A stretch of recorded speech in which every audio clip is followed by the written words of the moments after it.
नमस्कार, आप देख रहे हैं खबरें अभी तक और मैं हूं आरती देशवाल। ये है हमारा खास बुलेटिन खबर की तह तक। शुरुआत हम करने वाले हैं खास खबर से। प्रधानमंत्री नरेंद्र मोदी का आज हरियाणा दौरा है। आज एम्स रेवाड़ी की आधारशिला रखेंगे पीएम मोदी। 1640 करोड़ की लागत से रेवाड़ी में बनने वाले एम्स की आधारशिला रखेंगे।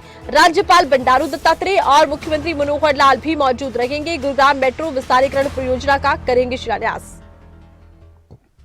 5000 करोड़ रुपए से ज्यादा की लागत से होगा तैयार रेवाड़ी काठूवास से नारनौल रेल लाइन ट्रैक को डबल लेन करने की देंगे सौगात। भिवानी से डोब भाली, मानहेरू से भिवानीखेड़ा रेल लाइन ट्रैक को डबल करने की देंगे सौगात। रोहतक महम हांसी की नई रेल लाइन और रोहतक महम हांसी के रास्ते चलने वाली ट्रेन को दिखाएंगे हरी झंडी। कुरुक्षेत्र में पर्यटन विभाग के तैयार ज्योतिसर अनुभव केंद्र का भी करेंगे उद्घाटन। रेवाड़ी से फिर एक बार चुनावी शंखनाद करेंगे पीएम मोदी। रेवाड़ी में विकसित भारत विकसित हरियाणा रैली को करेंगे संबोधित। हरियाणा बीजेपी अध्यक्ष नायब सैनी समेत कई वरिष्ठ नेता रहेंगे मौजूद। और ज्यादा जानकारी के लिए खबरें अभी तक के स्टेट हेड जितेंद्र चौधरी इस वक्त हमारे साथ लाइव जुड़ चुके हैं। जितेंद्र, आज पीएम मोदी का दौरा है, बेहद खास ये दौरा माना जा रहा है, क्या जानकारी?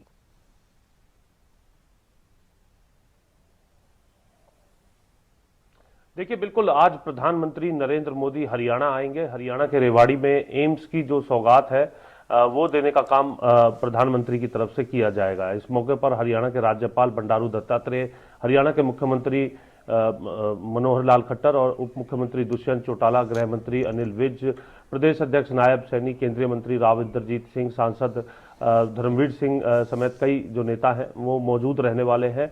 और 9000 करोड़ से भी अधिक की जो सौगात है वो यहाँ पर प्रधानमंत्री की तरफ से दी जानी है, जिसके अंदर 1646 करोड़ से जो एम्स की जो सौगात है वो देने का काम प्रधानमंत्री की तरफ से किया जाएगा। लंबे समय से इसको लेकर के इंतजार किया जा रहा था।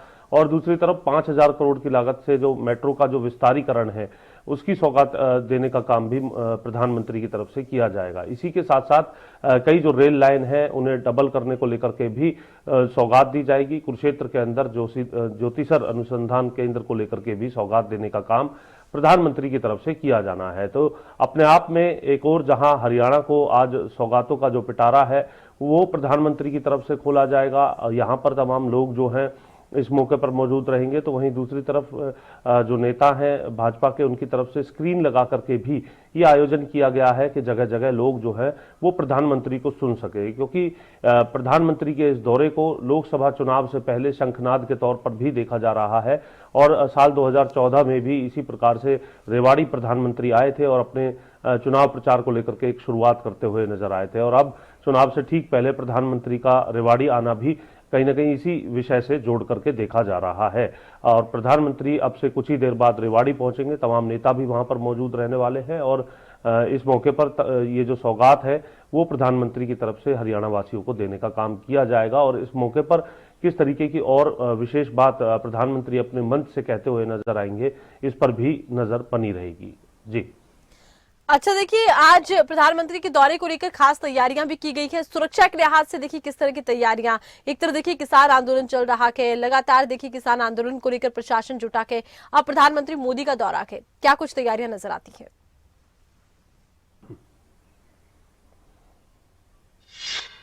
देखिए, जहां तक किसान आंदोलन की बात की जाए, किसान आंदोलन का असर हरियाणा पंजाब के बॉर्डर पर जो कुछ किसान संगठन हैं उनकी तरफ से जरूर देखने के लिए मिल रहा है।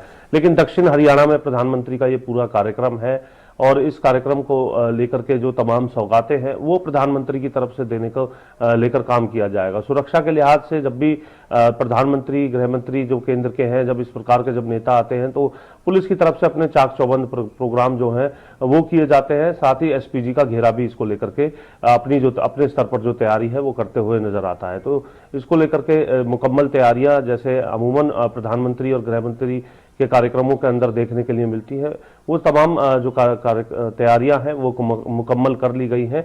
और प्रधानमंत्री के इस दौरे के अंदर खास बात यही रहने वाली है कि प्रधानमंत्री आज मंच से किस तरीके की बात जो है वो संबोधन में अपने कह करके जाते हैं और उनका किस प्रकार से असर आगामी चुनाव को लेकर के देखने के लिए मिलता है। क्योंकि अब चुनावी समर में जो भी बातें कही जाएंगी उनके चुनावी मायने जो है वो जरूर देखे जाएंगे। एक और जहां हरियाणा वासियों को सौगात जो है वो देने का काम किया जा रहा है। तो वहीं आज उनके संबोधन के अंदर आने वाले समय की जो चुनावी दिशा है हरियाणा में वो किस प्रकार से देखते हैं, वो उनके संबोधन के अंदर झलकते हुए नजर आ सकती है।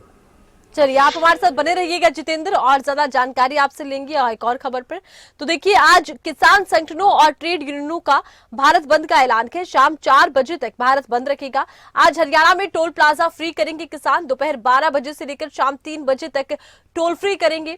और आपको बता दें कि लगातार शंभू बॉर्डर पर डटे हुए हैं पंजाब के किसान।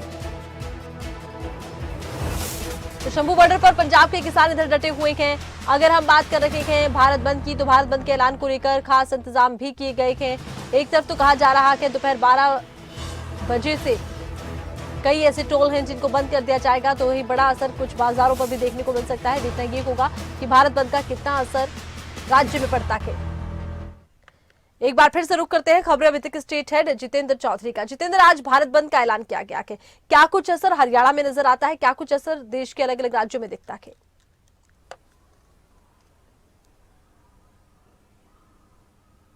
देखिए, बिल्कुल ये जो भारत बंद है, भारत बंद ग्रामीण भारत बंद के तौर पर एसकेएम की कॉल पर किया गया है। कुछ ट्रेड यूनियन भी इसके अंदर शामिल हैं और खासतौर से ग्रामीण क्षेत्रों के अंदर जो मनरेगा के मजदूर हैं और ट्रेड यूनियन से संबंधित जो मजदूर काम करते हैं वो इसके अंदर शामिल होते हुए नजर आ सकते हैं। शहरों के अंदर कोई बहुत बड़ा व्यापक असर अभी देखने के लिए नहीं मिल रहा है, लेकिन जो एसकेएम राजनीतिक की तरफ से जो किसान आंदोलन चल रहा है उसके पक्ष में गुरनाम चढ़ूनी की तरफ से भी कुछ ऐलान किए गए हैं। उनका क्या असर देखने के लिए मिलेगा। साथ ही रोडवेज यूनियन अगर इसके अंदर पूरे तौर पर शामिल हो जाती है तो रोडवेज की बसों के अंदर इसका असर देखने के लिए मिल सकता है। तो और साथ ही सब्जी मंडी और जो अनाज मंडी है उन पर ग्रामीण भारत बंद का जो असर है वो देखने के लिए मिल सकता है। लेकिन व्यापक तौर पर अगर हम बात करें, लोग जो है अपनी कोई यात्रा अगर कर रहे हैं तो इस बात को जरूर प्लान करके निकलें कि अगर जो सार्वजनिक जो वाहन है अगर उनके अंदर उन्हें जाना है तो उसको लेकर के ऐसा हो सकता है कि कुछ परेशानियां उन्हें देखनी पड़े, तो इसी हिसाब से अपनी यात्रा को प्लान करें तो ज्यादा बेहतर रहेगा। बिल्कुल, तो देखिए, भारत बंद का मिला जुला सा असर फिलहाल के लिए नजर आ रहा है और यात्रा करने वाले लोगों को खास तौर पर सचेत रहने की जरूरत है।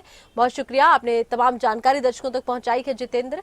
तो आपको बता दें कि भारत बंद का एक बड़ा असर देखने को मिल सकता है, खास करके हम कहें तो ग्रामीण इलाकों पर भी इसका असर देखने को मिल सकता है। और बड़ी बात यह है कि जो लोग यात्रा कर रहे हैं उन्हें संभल कर चलना होगा, क्योंकि सार्वजनिक वाहनों पर असर है। खबर है चंडीगढ़ से, किसानों और सरकार के बीच देर रात तक चली मैराथन बैठक। किसानों और सरकार की तीसरे दौर की बैठक विफल रही, बेनतीजा रही। देर रात तकरीबन बताया जाता है 2 बजे तक की बैठक चली है। रविवार को फिर चौथे दौर की बैठक होगी। सरकार और किसानों के बीच अभी भी बातचीत नहीं बन पाई है। केंद्रीय मंत्रियों ने किसान नेताओं से बातचीत की। केंद्रीय मंत्री पीयूष गोयल, अर्जुन मुंडा और नित्यानंद राय के साथ हुई के बैठक। पंजाब के सीएम मान भी इस बैठक में मौजूद रहे, भगवंत मान इस बैठक में मौजूद रखे।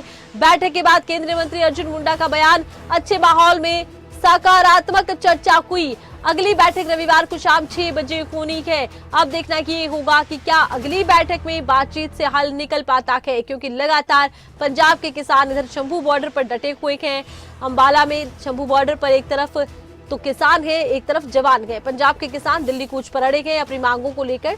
अब देखना ये होगा कि लगातार केंद्र से बार बार बैठकें तो हो रही है, नतीजा कब तक निकलता है केंद्रीय मंत्रियों के साथ। अब रविवार को एक बार फिर से बैठक होनी है। और ज्यादा जानकारी के लिए रुक करेंगे खबरें अभी तक की संवाददाता हरसिमरत पॉल का। हरसिमरत हमारे साथ लाइव जुड़ चुकी है। हरसिमरत, कल देर रात तक बैठक हुई, मैराथन बैठक से उम्मीदें थी कि हल होगा मामला, लेकिन अब एक बार फिर से अगली बैठक पर सभी की निगाहें होंगी। कल की बैठक कितनी महत्वपूर्ण रखी है?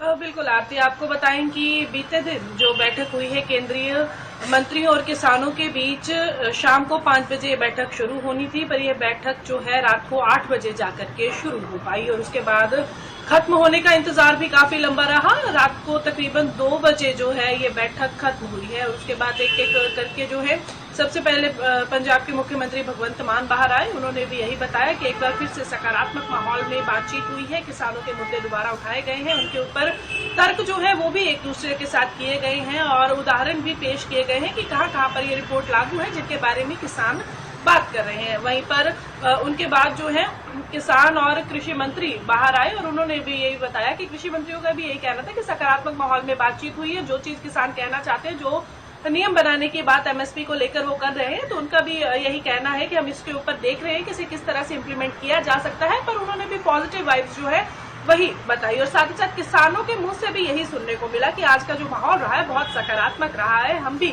उम्मीद करते हैं कि इस तरह बातचीतों का दौर जारी रहेगा और रविवार को अगली मीटिंग जो है वो होनी बताई जा रही है, क्योंकि उन्होंने खुद बताया किसानों ने कि केंद्रीय मंत्रियों के कुछ काम है जो कि बीच में पेंडिंग है, कुछ मीटिंग्स हैं और इसके अलावा समय जो है वो रविवार का ही सूटेबल बैठ रहा है, इसलिए अगली मीटिंग जो है वो रविवार को होनी है। इसके अलावा किसानों ने ये भी बताया कि जिस तरह से हरियाणा फोर्स की तरफ से लगातार रबड़ के जो बुलेट्स है उसका प्रयोग किया जा रहा है, शेलिंग का प्रयोग किया जा रहा है, तो उन्होंने बताया कि हमने इसकी भी कंप्लेंट जो है वो केंद्रीय मंत्रियों को की है और केंद्रीय मंत्री ने इसके बारे में कहा है कि हम पता करवाएंगे कि ऐसा क्यों हुआ है।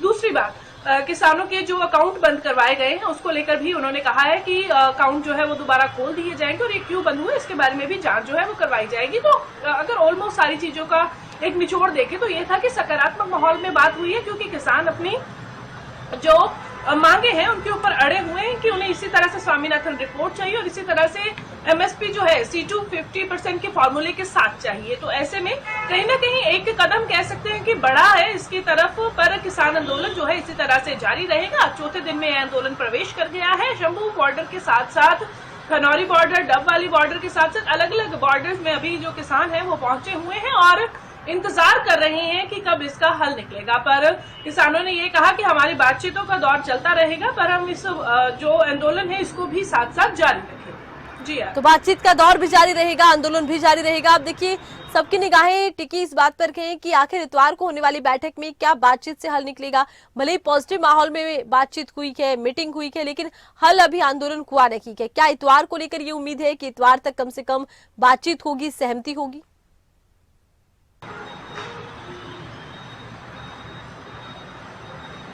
बिल्कुल, इसमें दो चीजें आती देखने वाली होंगी। एक तो नजरें जो है अब एतवार की यानी कि रविवार की जो मीटिंग होनी है उसके ऊपर टिक गई है, क्योंकि उसमें इन्होंने बताया है कि क्योंकि आज जो बातचीत हुई है, जो बीते दिन बातचीत हुई है, उसके ऊपर बहुत सारी चीजों को लेकर सहमति बन गई। जैसे एमएसपी की बात हुई तो उसके ऊपर भी कई देर तक जो है बातचीत हुई है, तो उसके ऊपर भी कई हद तक सहमति जो बनी है, बात आ जाती है उसे इम्प्लीमेंट करवाने की कि किस तरह से होगा। बस इसके उधेड़ बुन में अभी लगे हुए हैं और कब रिजल्ट निकल कर आता है ये भी देखना होगा। दूसरा, किसानों के लिए भी ये बहुत चैलेंज पूर्ण रहेगा कि अपने जो लोग वहां पर बैठे हैं, किसान बैठे हैं, नौजवान बैठे हैं, उनको किस तरह से रोक कर रखा जाए, उनको किस तरह से संभाल कर रखा जाए।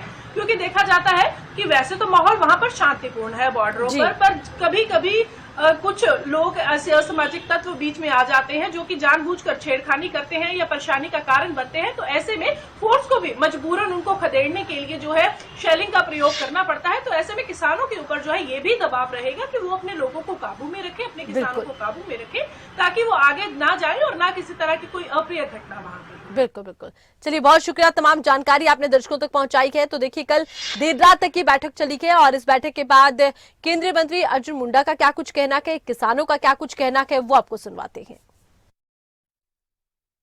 सरकार और किसान संगठनों के बीच बहुत ही अच्छे माहौल में सकारात्मक चर्चा हुई है, पॉजिटिव चर्चा हुई है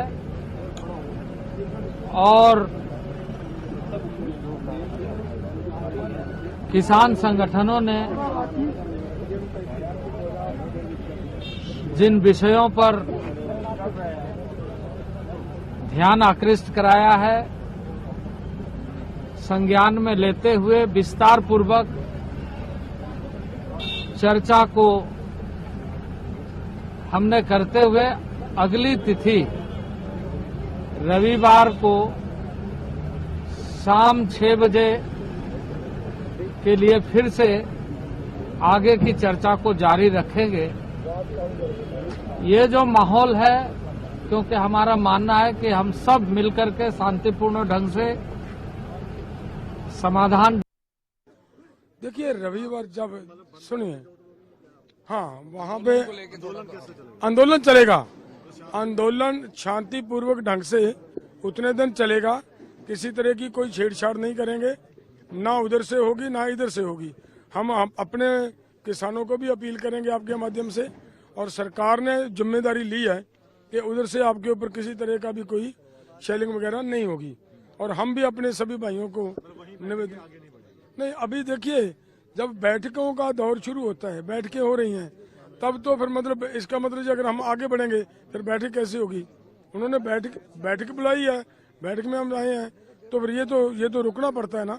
इसके लिए उतना देर टाइम हम देखेंगे, तो उसके बाद अगर देखेंगे, अगर एतवार को कोई हमें रिजल्ट नहीं पॉजिटिव मिलता। चलिए शिमला से खबर के हिमाचल विधानसभा बजट सत्र का ये तीसरा दिन है। अनुपूरक बजट चर्चा के बाद पारित होगा। आपको बता दें कि बीजेपी विधायक रणधीर लाएंगे ध्यान आकर्षण प्रस्ताव। अलीखड़ जल विवाद पर ध्यान आकर्षण प्रस्ताव लाया जाएगा। राज्यपाल के अभिभाषण पर चर्चा का ये अंतिम दिन है। और ज्यादा जानकारी के लिए खबरें अभी तक के शिमला ब्यूरो प्रदीप ठाकुर का रुख करते हैं, इस वक्त हमारे साथ जुड़ चुके हैं। प्रदीप, देखिए आज जिस तरह से बजट सत्र है और आज चर्चा का भी आखिरी दिन रहेगा अभिभाषण पर, कितना महत्वपूर्ण आज का दिन? आरती, देखिए आज बजट सत्र का तीसरा दिन है और काफी महत्वपूर्ण दिन है, क्योंकि राज्यपाल के अभिभाषण पर जो धन्यवाद प्रस्ताव सरकार की तरफ से पिछले कल लाया गया है, उस पर चर्चा का आज अंतिम दिन है। तो आज इस पर खुलकर चर्चा होनी है और उसमें जो राज्यपाल के अभिभाषण में बातें कही गई है, सरकार की एक साल की उपलब्धियों को लेकर जो बातें कही गई है, उसको लेकर सवाल पक्ष की तरफ से उठाए जा रहे हैं और उसकी खूबियां वो सत्ता पक्ष के विधायक गिना रहे हैं। तो ये तमाम प्रोसेस जो है पिछले कल से शुरू हुआ है और आज ये चर्चा चलती रहेगी और शाम को मुख्यमंत्री सुखविंदर सिंह पूरी चर्चा का उत्तर देंगे। उसके बाद धन्यवाद प्रस्ताव पारित किया जाएगा। इसमें देखना ये होगा कि विपक्ष किस रणनीति के साथ यहाँ सदन में आता है। क्या प्रस्ताव पारित, जब धन्यवाद प्रस्ताव पारित किया जाता है, किया जा रहा होगा, उस वक्त सदन में रहेगा, वॉकआउट करेगा, या उस वक्त किस तरह का हंगामा होगा, किस तरह की बात होगी जब मुख्यमंत्री उत्तर दे रहे होंगे, ये देखने वाली बात होगी। क्योंकि आज का दिन इसलिए भी अहम है, आज अनुपूरक बजट को भी पारित किया जाना है। लगभग 10,300 करोड़ रुपए का ये अनुपूरक बजट है। पिछले कल इसको सदन में पेश किया गया था और अनुपूरक बजट उस स्थिति में लाया जाता है जब निर्धारित बजट से ज्यादा खर्चा हो जाता है, और इस बार लगभग 10,000 करोड़ से ज्यादा का खर्चा हुआ है। और उसमें भी बड़ी बात यह है कि लोन और जो ओवरड्राफ्ट है उसके प्रबंधन में ही 300 करोड़ रुपए का खर्चा करना पड़ा है राज्य सरकार को। तो ये हम कह सकते हैं कि इस दौरान भी हम विपक्ष को उग्र देख पाएंगे सदन के भीतर, क्योंकि इस दौरान सरकार से सवाल पूछा जाएगा कितना ज्यादा अतिरिक्त पैसा आपने बजट से ज्यादा पैसा आपने खर्च किया है कि आज आपको विधानसभा से मंजूरी लेनी पड़ रही है उस पैसे को खर्च करने के लिए। तो ये भी एक बड़ा मुद्दा रहेगा। अलीखड़ जो जल विवाद चल रहा है उसको भी विधायक रणधीर शर्मा ध्यान आकर्षण प्रस्ताव उस पर आएगा। बहुत शुक्रिया, तमाम जानकारी आपने दर्शकों तक पहुंचाई है। चलिए उत्तराखंड की बात करते हैं। बजट सत्र के गैरसैंण में नहीं करवाए जाने को लेकर उत्तराखंड में अब सियासत तेज होती नजर आ रही है। मुख्यमंत्री पुष्कर सिंह धामी ने कहा सरकार ने बजट सत्र को देहरादून विधानसभा में करने का निर्णय लिया है। मुख्यमंत्री ने कहा कि सभी दलों के विधायकों की तरफ से विधानसभा अध्यक्ष और सरकार से आग्रह किया गया है कि बजट सत्र को देहरादून विधानसभा में करवाया जाए। और ज्यादा जानकारी के लिए खबरें अभी तक के संवाददाता नासिर इस वक्त हमारे साथ जुड़ चुके हैं। जी नासिर, क्या कुछ जानकारी है जिस तरह से विवाद हो गया है गैरसैंण विषय को लेकर? जिस तरीके से गैरसैंण में सत्र कराए जाने को लेकर के राजनीति पहले से शुरू हो गई थी, क्योंकि जब पिछला सत्र आहूत हुआ था उस वक्त जब ये बात कही गई थी कि जो ये विशेष सत्र है जो आने वाला सत्र होगा वो 27 या 27 तारीख से शुरू हो जाएगा। हालांकि अभी डेट का ऐलान नहीं हुआ है। उस वक्त से ये बात कही जा रही थी कि सरकार गैरसैंण में सत्र नहीं कराना चाहती है और इसी वजह से वो बचना चाह रही है। हालांकि मुख्यमंत्री पुष्कर सिंह धामी ने अभी हाल ही में कहा है कि जो कुछ विधायक हैं उन्होंने चिट्ठी लिखी है, उन्होंने कहा है कि उनका स्वास्थ्य खराब है और साथ ही साथ बहुत जल्दी व्यवस्थाएं भी गैरसैंण में नहीं की जा सकती है, कम समय था। ऐसे में सत्र अब देहरादून कराने का निर्णय लिया गया है और जल्दी तारीखों का ऐलान कर दिया जाएगा। अब इस बात को लेकर के तमाम जो विपक्ष के विधायक है वो सवाल उठा रहे हैं। हालांकि करीब 35 से 40 विधायकों ने चिट्ठी लिखी है। उन्होंने कहा है कि जो इस बार का सत्र है, बजट सत्र है, वो देहरादून में होना चाहिए क्योंकि सर्दी बहुत है, कुछ विधायकों की तबीयत खराब है और साथ ही साथ सरकार इस बात का भी हवाला दे रही है कि अभी व्यवस्था वहां पर नहीं की जा सकती है जल्दी से, उसके लिए समय लगता है, इसलिए सत्र देहरादून में कराया जा रहा है। लेकिन इसके बावजूद भी कई तरह के सवाल कांग्रेस उठा रही है और कई और विधायकों ने भी उठाए हैं कि सरकार ने जब ग्रीष्मकालीन राजधानी बनाया है गैरसैंण को, तो वहाँ पर सत्र क्यों जी। नहीं करा रही है, क्यों सत्र बिल्कुल कराने से वहाँ बिल्कुल, ये पर एक बच ऐसा रही है। विषय है जिसको लेकर की खूब सियासत इस वक्त होती नजर आ रही है। नासिर, बहुत शुक्रिया, तमाम जानकारी आपने दर्शकों तक पहुंचाई है। तो गैरसैंण के विषय पर उत्तराखंड में सियासत, इसी के साथ ही खबर की तह तक में बस इतना ही। देखते रहिए खबरें अभी तक। नमस्कार।